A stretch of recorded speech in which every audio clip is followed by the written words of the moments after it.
back to the Kyle Petty Show. I am Kyle Petty, and this time I'm joined by Lisa Naso, who is the playwright and director behind Ladies to Play, which is getting its opening this month at the New York Theater Festival on July 22nd, 24th, and 26th. So, hi, welcome to the show. Hey, Kyle, thanks so much for having me. Oh my gosh, thanks for doing it. Thank you. So people who are not familiar with you, tell us a little bit about yourself. Like imagine you're at your very first read through, like a show you just got cast in. What do you say to a table full of strangers? Yeah. Okay, well, I'm Lisa. I'm they, them pronouns. I'm originally an actor from Long Island theater community. Past few years, I've gotten more into writing, playwriting, comedy, producing. Yeah, so this is my first sort of venture into producing something in New York. I love that. Congratulations. And you have such a sick voice. I mean, you blew me away Oh, no during Jagged way. Little Pill. Thanks. I was like, what is this? Because my only experience with you was Fun Home. Yeah, Which was wow. also really Oh, fantastic, right? But then coming into this, this was just so different. So yeah. yeah, you've got quite a set of pipes on you. So yay. So I'll Oh, give you some thanks. flowers on that front. Yeah, absolutely. So tell us a little bit about Ladies. What is it about? Yeah. So it is a one act play. It's a dark comedy about a mother and her two daughters who have sort of opposite vibes and personalities who are attempting to leave the house for their grandmother's funeral on time without killing each other. And it sort of gets into the joys and the pains of like being back home after you've moved away, of dealing with family who you can love and hate at the same time. And I wanted to give sort of three sort of distinct different takes into beauty standards and what we try to achieve with like appearance and how we present ourselves to the world through these three different characters' outlooks. Excellent. That sounds very, very interesting. I'm so interested to know more about the creative process, like just behind writing a play like this. So, like, how long has this idea or this piece been living in your mind before you actually started to put it down on paper? Yeah, that's a good question. I think if I remember correctly, I think it sort of came out of a really funny fight that happened in my own home, which it is pretty closely based on, that I just sort of translated because I was into the dialogue and I was sort of getting into thinking about writing. And from there, I think it was something I sort of kept picking up and putting back down. Like I didn't have a super intention to like make it into a Mm, even a play or a certain kind of theater piece. Um, mhm. but every time I would play with it, I feel like I would branch out the characters a little bit and find more funny things that could happen. And yeah, at some point it sort of developed. I was like, okay, I feel like this could be a theater piece. And so I sat down and like did some rewrites and actually tried to work it into a one act. It landed at like Mhm. almost 40 pages, and I felt like that was a good length for it to land and have a Sure. complete story. Um, No, I like that. So yeah, so you mentioned it was a one act. In a full length play, you get a lot of time to flesh a lot of things out. Who each character is, where this story is going, you're setting the scene and everything like that. And obviously, in a one act, you kind of have to hit the ground running, right? So yeah. how did you handle that challenge of introducing your characters and setting the stage so quickly? Yeah. I think with something like that, kind of like you said, I had to be pretty economical with the lines, sort of getting as much information out as possible in the least amount of time. And to that point, it sort of drops you in like already sort of at the height of a conflict. We're sort of dropped in like mid conversation, midday, while these three people are Mm, really rushing, like about to leave the house. And I tried to time it so that like the play is 40 minutes and it takes them 40 minutes to get ready. So it's happening like in real time. real Hopefully, time. if we time it perfect. Like that's Um, fun. yeah. Um, See, I'm glad you wrote the question because I already forgot what the question was. Ah, see, yeah. Well, yeah, I think yeah, just trying to use every line like for all it's worth. Like I feel like as seamless as you try to make the exposition. I think everything they say is hopefully showing a little more into their personality, their point of view, where they're butting Mhm. heads. Um, yeah. That's cool. Now, when you were writing this show, like, were you already sort of like staging it in your head, or did you try to? How did you imagine that? Like, were you when you were writing it, were you thinking of what this might look like on stage? Were you trying to keep that whole experience separate? Yeah. Um, I think when I write, I am sort of picturing the show. Like, I think a lot of times it's sort of like I'm watching the show and just trying to catch as much of it as I can while it's happening sometimes. But I didn't try to stage anything too specifically. Um, yeah, I sort of had in my mind like the layout of like Mhm. they're in like three different bedrooms in a connecting hallway and they're talking to Okay. each other and walking back and forth. Um, but it's been cool now in rehearsal to actually be like, okay, let's bring this to life and Yeah. actually put them in the physical space and get a desk and a set and see how it like comes to life in its own way there. Cool. So with that, now we're talking about taking your ideas and now putting them onto the stage. Was there ever a moment where you said, I thought this was going to work out one way, or this line was going to come out this way, or this is going to have a certain look, and then you put it up on stage, you go, yikes, not exactly what I intended. Like, Um, did you have to switch gears at some point? yes, yes, Hmm. but it was easier than I think I would have thought to like cut or change things. I think once Hmm. I was done writing it, I was really relieved to be done writing it, and I can just look at it now as director and be like making decisions and making cuts where I need to. Because now my goal is Hmm. just getting it open in time and having it be done. Right. So like whatever's going to be the best way to get there is my priority now. Um, yeah, I mean, originally there was like a lot of light stuff happening and like technical elements that we might not have for this version. Um, but yeah, it was cool as an exercise too to see like what it does and doesn't actually need to make sense. Right. Um, yeah, I think I wanted to write something sort of simple in the way where like it's a small cast, small set, could be performed, hopefully a lot and in different size venues and still be meaningful and make sense. So for like my first thing, I wanted to do something that felt Yeah, sure. producible. Uh, so I think it has that aspect. I think that's worked so far. All right, cool. Kind of aside, like, where do you rehearse? Like, how does this actually come together? Like, just Yeah. anyone creating for like New York Theater Festival and like they're going to participate in that. Yeah. How does that work? Yeah. So New York Theater Festival is cool in that they give you a venue um, right downtown, which is it's like a prime spot in the Hmm. city, and you pretty much get your show dates. They approve your script, you get your show dates, but it's up to you up until then, like to get your show made however you want. Right, Like they don't fund anything, so yeah, we're pretty much just creating the show, and then we're gonna go there and perform it for free, which is really cool. right. Um, so yeah, so I was learning a lot as a producer of this for the first time.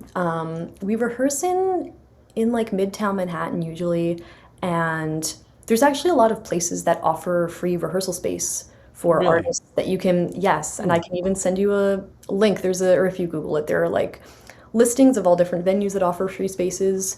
So we've rehearsed at the Dramatists Guild a little bit, which is Hmm. like an organization that supports playwrights and early career professionals. So they have like beautiful spaces you can rent. We've also rented some spaces.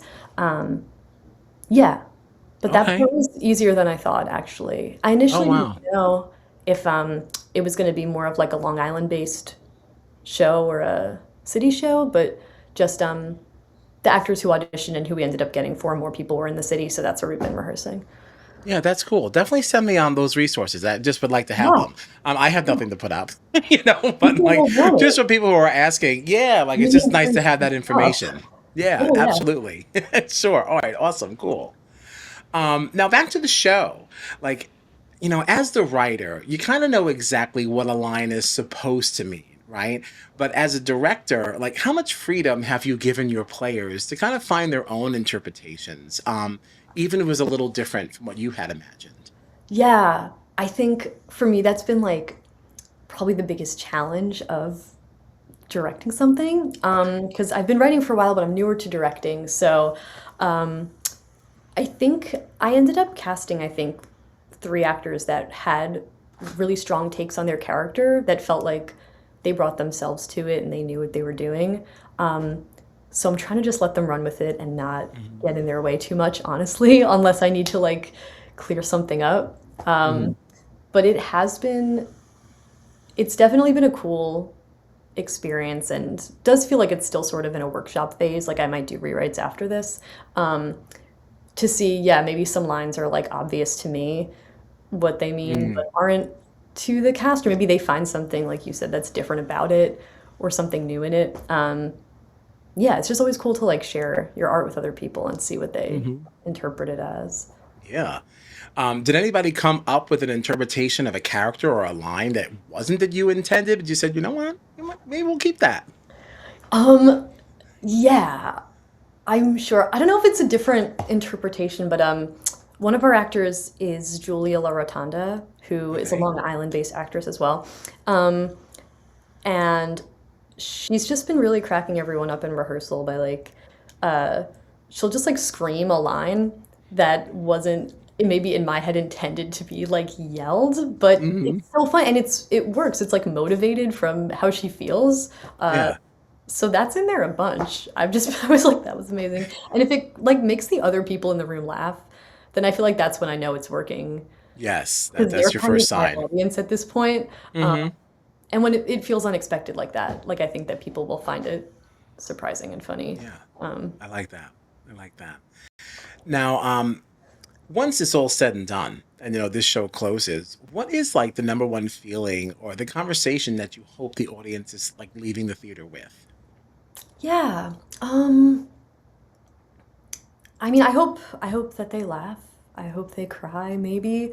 Hmm. Yeah, I definitely hope it's a bit of an uplifting take on some subjects that I think we see a lot in theater, but that sometimes can be darker or more depressing. Um, Yeah, I hope that hopefully it like rings true to people who grew up with siblings or who have sort of households like this, that they feel seen on stage, especially like young women and girls. Um, and something I wanted to do as well was like in general in my writing, I really want to try to create roles that like don't already exist in the theater canon, Mm, like yeah. for performers who aren't like classic ingenue or leading man, or who aren't like a role for them in every show or play. So I'm excited about that if it ends up getting done more, that there are like roles for non-binary performers and roles for like women over 50, 55, 60 to like be getting to play leading parts on stage because we don't always Yeah. get to see that. Yeah, absolutely. Is there a way to live stream this? I I don't think so, but I will have a recording of the show Oh, okay. that will be available if anyone wants to see it. If you can't make it, message me. Yeah. I'd be so Yeah, curious too. I would love to try and make it, but living in Hampton Bays and you guys getting are to the out city is there. always a little harder. I Yeah, know. like we'll All my just be Long Island honest. Yeah. friends. Yeah, I get it. Yeah. Yeah. Definitely a video, if not a live stream. I should Okay. find out. Good, good. We'll keep our eyes out for that. We'll certainly Yeah. share that on our pod account here as well too.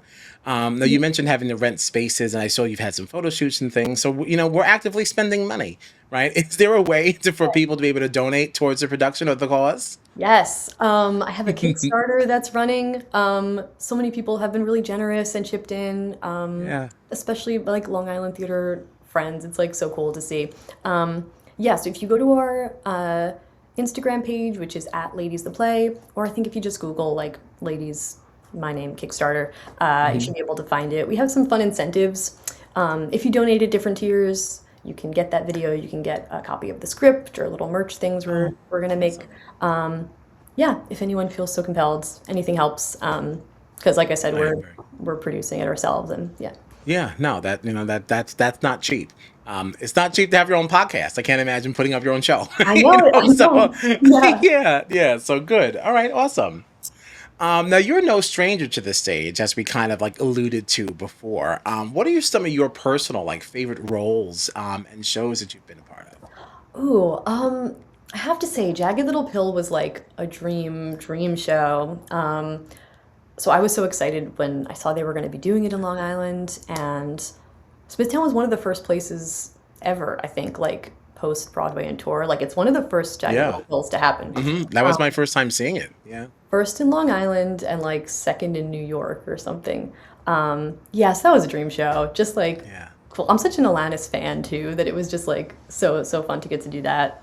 Um, yeah, and also Fun Home was like uh, Mm, on that list for sure. So yeah. yeah, Smithtown's Good. been hooking me up with those parts. Smithtown's been very good Really to you. fun. Yeah. They're picking good shows. Yeah. Good. What is one of your favorite or funniest like on stage memories? Oh man. I have a few. Okay, I don't know if this is. I'll share this. There was Okay, so on the Jagged Little Pill set at Smithtown, the Hmm. back was like an LED screen. If anyone Yeah. remembers this, and there was sort of like 2 inches of space between the bottom of the LED screen and like the bottom curtain that kept you from seeing backstage. Hmm. Um, so like it was so bright that like the audience couldn't see through that span of space, but we could see out of it. And like without fail, like at any point in the show, you would find like cast members watching the show through the hole because like there was so much that like we didn't get to see like when we didn't have crossover scenes. But there were some moments in the show that like everybody would want to watch. Like everybody would watch Ironic and like a couple other things in the show. Whoever wasn't on stage would be like watching the show out of there. I just thought it was so like wholesome and Yeah. fun. It- Everyone and was it's encouraging too. I love seeing other cast members in the wings or on the side, like just watching everybody else perform. Just shows you yeah. appreciate them and what they're doing, right? Yeah. It's so cute and was like such a highlight of um I was so glad to like be in a show in Long Island because it had been a little while since Fun Home. Yeah, just like everyone in good spirits, just like such kind people in that cast. So it I was really love that. fun. Now, you working on writing anything else? Is ladies like that is the work, or is there a plan to maybe do more? Yeah. Ladies, honestly, is just the first thing I thought was like finished enough to try to put out there. But I have many ideas for plays that are not yet Ooh, done. For more like full length things and maybe other one acts. Um, yeah, a few things I'm working on, but when they're done, I will tell you. But I'm hoping to see where I can get ladies out in the world. I think we're actually going to we have dates at another theater in October. oh, really? Yes, Where? At the Tank, which is also in the Okay. city. Um, yeah, so if anyone wants to come in July and they can't make it, we're going to be at the Tank in Midtown, like second weekend of October. All right, excellent. Good. Movies Are all those posted. dates set yet, or are you still working on those? They're pretty set. I think it's 7th, 8th, and 9th of October, 7, 8. or like 8th, 9th, 10th. I'll post about it. I'll I'll check. confirm later. Um, I'm still gonna write yeah, it down, but like, yeah, but it's still good to know. Yeah. yeah, but Okay. that'll be a similar like tickets aren't too expensive there. It's right by Penn Station if anyone wants to Ooh, come. that's very Yeah, nice. That's very nice. yeah, Where can people follow you on social media to find out more about the things that you have going on? We mentioned Ladies to Play on Instagram, right? yeah. Where Ladies to else? Play on Instagram, and then I am just at Lisa Naso on Instagram. I repost everything ladies post, so you can see that stuff there and other stuff I'm doing. Excellent. I love it. Oh my goodness. Well, best of luck with Ladies. Anyone who is able to go see them at New York Theater Festival that is happening on July 22nd, the 24th, and 26th. You can obviously get some more information about that at Ladies to Play on Instagram, and I'll be sharing some stuff on my podcast page as well. So thank you, Lisa. Thanks for being here. Well, thanks so much for having me. Yeah, Nice thank to talk you. to you.